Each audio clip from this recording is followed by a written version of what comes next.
Hello friends, আমি Suchismita, Suchi's family ব্লগে আপনাদের সবাইকে স্বাগতম। আশা করি তোমরা সবাই খুব ভালো আছো। তো চলে এসেছি নতুন একটি ব্লগ নিয়ে অনেক দিন পর।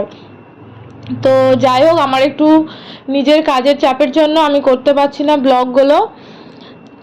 না হলে তোমাদের সাথে এতদিনে অনেকগুলো ব্লগ শেয়ার হয়ে যেত, বা ভিডিও করা থাকলেও এডিটিং করতে পারছি না।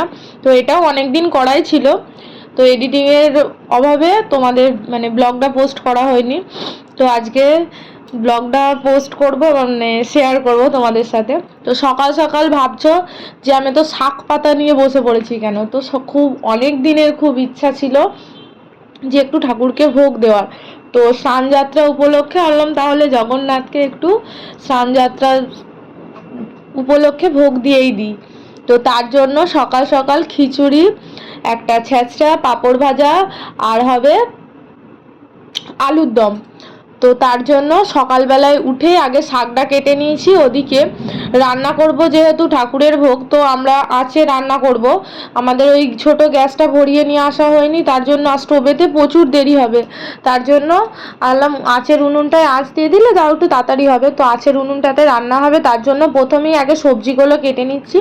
আর উনুনে জ্বালিয়ে দিলে তো আর দেরি হবে না। তো প্রথমেই সকাল সকাল উঠে সবজিগুলো কেটে নিচ্ছি। আর আমার মেয়ে এসেছে দেখতে কি করছি। ওদিকে মা দিদিভাই ওপরের ঘরে পুজো করছে, আর মায়ের তো চান টান এখনো হয়নি, বাড়ির সব কাজগুলো করছে, তাই জন্য মা আসতে পারেনি। তো আমি এবার শুরু বললো তুই কর, না পারবি তো সবই কর, তারপর আমি যাচ্ছি, এদিকে একটুখানি এগিয়ে দিয়ে তারপর যাচ্ছি। বাবা এদিকে এসে আমার মেয়ের সাথে একটু গল্প গুজব করে যাচ্ছে। তো যাই হোক, আমি এখানে একে একে শাকটা, তারপরে তাতে দেওয়ার জন্য ঝিঙে, আলু, কুমড়ো, তারপরে মূলো, সমস্ত কিছু সবজিগুলো একে একে কেটে নিচ্ছি। তো তারপর আগে সবজিটা কাটা না হলে তো একে একে রান্নাগুলো করতেও দেরি হবে। তো আগে কেটে কুটে মশলা টশলা সব রেডি করে নিচ্ছি। আর মন্দিরেই, তার জন্য সকালবেলায় উঠে মন্দিরেই চলে এসেছি। আমাদের বাবা এখনও ঘুম থেকে ওঠেনি। বাবাই ঘুম থেকে উঠলে আমার সাথে দেখতে পেতে আরও একজনকে অ্যাড হতো। তো ওরা দু ভাই বোনই, তো আমরা পুজো টুজোর যত কাজই থাকে, কাজ দাও কাজ দাও কাজ করবো। আর আমার মেয়ে এখন জলের মধ্যে হাত দিলে, জল পেলে তো আর কিছু চাই না, ও জলের মধ্যে হাত দিয়ে না ঘাটছে, সবজিগুলো দেখছে হচ্ছে কি হচ্ছে না, মামা মেটা হচ্ছে না। আমার সাথে তো বসে বসে বক বক করে গল্প করছিল, আর এটা এনে দেবো, ওটা এনে দেবো, এটা করব। তো ও এখন মোটামুটি অনেক কথাই বলতে পারে, বা অনেক কথাই জানো। তো ও বলে আমার সাথে একটু একটু কথা বলছে। আমি বললাম যা একটু দাদুর সাথে ওখানে গল্প করে আয়, ঘরে যা।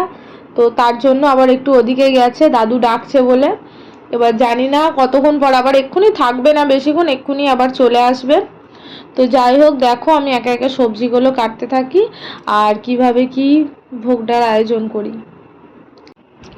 আর এদিকে সবজি কাটতে কাটতে আমি একটু উঠে উনুনে আঁচটাও দিয়ে চলে এসেছি, কেননা উনুনে আঁচটা উঠতে উঠতে আমার এদিকে সবজিটা মোটামুটি কাটা হয়ে যাবে। শুধু যে উনুনে রান্না হবে তা না, স্টোভ উনুন দুটোই লাগবে। তো তার জন্য, আর উনুনটা তো যে খুব বড় না যে তাড়াতাড়ি রান্না হবে, ছোট বানান। তো তার জন্য দুদিকেই দুটোই লাগবে। তা মা বললে আগে আঁচটা দিয়ে নে, তারপর এদিকে ইয়ে করবে। আমি তো উনুনটা উপর থেকে নামিয়ে নিয়ে এসে দিলাম। আর এদিকে দেখো আঁচ দিয়ে আঁচ উঠে গেছে। আর এদিকে আমরা ডালটা দিয়েছি, প্রথমে খিচুড়ির ডালটা ভেজে নিচ্ছি। মুগ ডালটা ভেজে নিয়ে মশলাটা কষিয়ে, মা বললো একদম মশলাটা কষিয়ে বসিয়ে দে। তো তার জন্য ডালটাকে আগে ভেজে নিচ্ছি। মুগ ডালটা যতক্ষণ না ভাজা হচ্ছে, তো ততক্ষণ আস্তে আস্তে নাড়তে থাকতে হবে, কেননা যদি না নাড়া হয় তলা ধরে যেতে পারে। তার জন্য মুগ ডালটা ভালোভাবে, খুব ভালোভাবে আস্তে আস্তে নেড়ে নেড়ে ভেজে নেওয়া হচ্ছে। তো এই দেখো এদিকে আমি কড়াই প্রথমে জিরে, শুকনো লঙ্কা, তেজপাতা দিয়ে দিয়েছি, আর টমেটোটা ভাজতে দিয়েছি। তারপর মশলাটা দিয়ে দেব।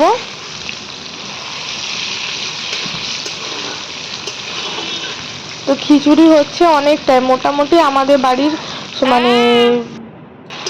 1 কিলো 1.5 কিলো চালের খিচুড়ি। তো তার জন্য একটুখানি বাড়ির সবার মতো মানে ভোগটা করা হচ্ছে, তো বাইরের কারোর জন্য না। তো তার জন্য এমনি নর্মাল বাড়িতে যেভাবে ভোগ দেওয়া হয় সেই জন্য।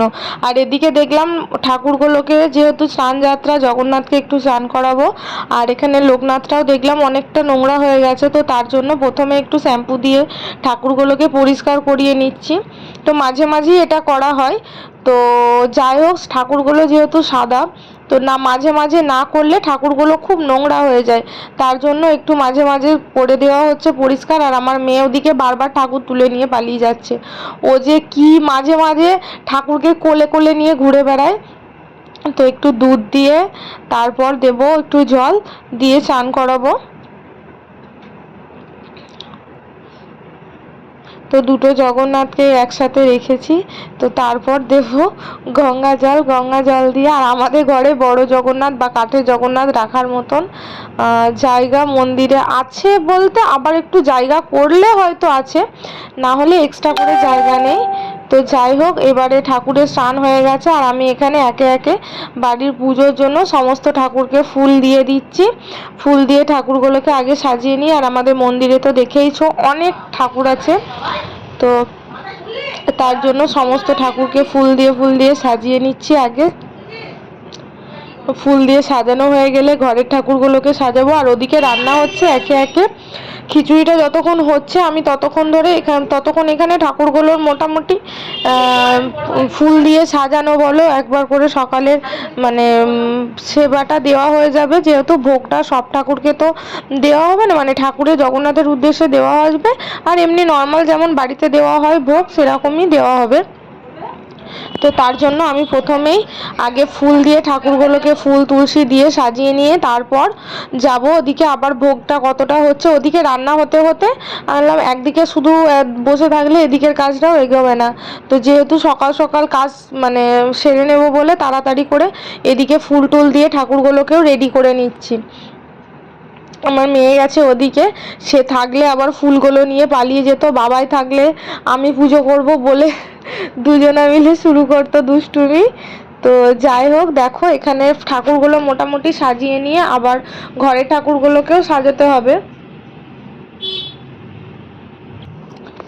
ওদিকে ঠাকুর রেডি করতে করতে আমার এদিকে খিচুড়িটাও কমপ্লিট হয়ে গেছে, খিচুড়িটা নামিয়ে নিয়েছি। আর এদিকে ছ্যাঁচড়াটা বসিয়ে দিয়েছি, মানে ওই চচ্চড়ি টাইপের তরকারিটা। আর মানে আলুর দমের আলুটা একটু সামান্য সিদ্ধ করে নিয়েছি, তাহলে একটু তাড়াতাড়ি হবে তার জন্য। তো আমি খুব টেনশানে আছি যে তরকারিতে সমস্ত কিছু ঠিক হবে কি না, তো টেস্ট কেমন হবে। তো যাই হোক, ঠাকুরের জিনিস সব সময় ভালোই হয়, খেতে টেস্টও হয়, তো তার জন্য সেটা কোনো কথা নয়। তাও নিজের একটা মনে হচ্ছিল যে কেমন, আমরা যেমন একটু কিছু কম হলে খেতে ভালো পারি না, ঠাকুরে তো তেমন লাগে। তো তার জন্য একটু টেনশানে করছিলাম। আর এখানে মোটামুটি তরকারিটাও হয়েই এসেছে, জলটা কমলেই হয়ে যাবে, অনেকটাই জল আছে, হাফ সিদ্ধ হয়ে এসেছে। তো যাই হোক, এদিকে ভোগ রান্নাও আমার মোটামুটি কমপ্লিট করে রেখে দিয়েছি, চচ্চড়িটাও হয়ে গেছে। আর ওপরে এসে গোপুসোনাকে আর আমাদের ঘরের ঠাকুরকেও একটু ভোগ দিয়ে দিয়েছিলাম। তো দিদিভাই বলছিল গোপু ছোট্ট পাড়ান জায়গায় কি করে দিবি, যাই হোক দিয়ে দিয়েছি একটার মধ্যেই। আর এখানে দেখো জগন্নাথকেও আমার ভোগ নিবেদন হয়ে গেছে। তো এবার ভগবানের সেবা হয়ে গেলে আমরাও একে একে সেবা করব। তো যাই হোক, ভিডিওটা কেমন হয়েছে বা আমার ঠাকুরের সেবা কেমন হলো সেটা দেখো। আর ব্লগটা আজকের মতন এখানেই শেষ করলাম। সবাই ভালো থাকবেন, সুস্থ থাকবেন, টাটা বাই বাই।